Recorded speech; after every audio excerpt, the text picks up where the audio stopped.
New tonight, a popular restaurant in Bevil Oaks is ready to begin a whole new chapter. Yep, on Saturday, volunteers will be helping clear what's left of the old Vautrots on Highway 105.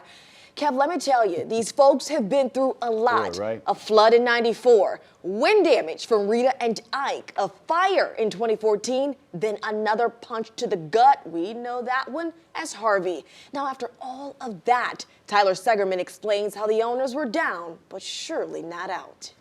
Yeah, to say this little family-owned restaurant has been through a lot would be an understatement. This weekend, they'll have to battle through another obstacle to get back what they've lost.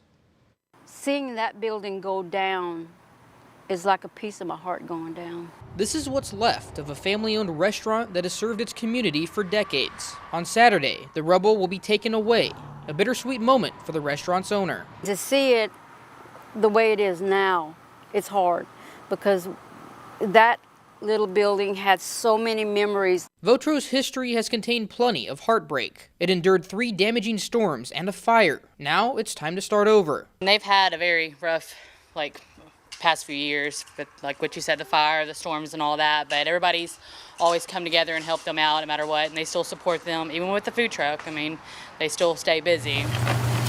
Martha Vautrot transformed her camper after Harvey and has been operating out of it ever since. She's waiting on money from the Small Business Administration so she can open up a new restaurant nearby, which she tells me is almost done. And then this is going to be my kitchens. We have all this stuff up already. The remains of her old restaurant will be turned into a parking lot. Customers know removing the last of the old rubble will help the restaurant rise again. We're glad to see it go away because the new one's coming up.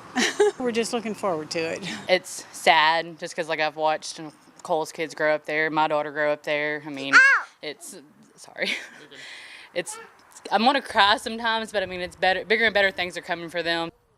Vautrot is asking for help between 9 and 2 p.m. on Saturday to remove the debris. The owners have not set an opening date for their new restaurant. Tyler Segerman, 12 News.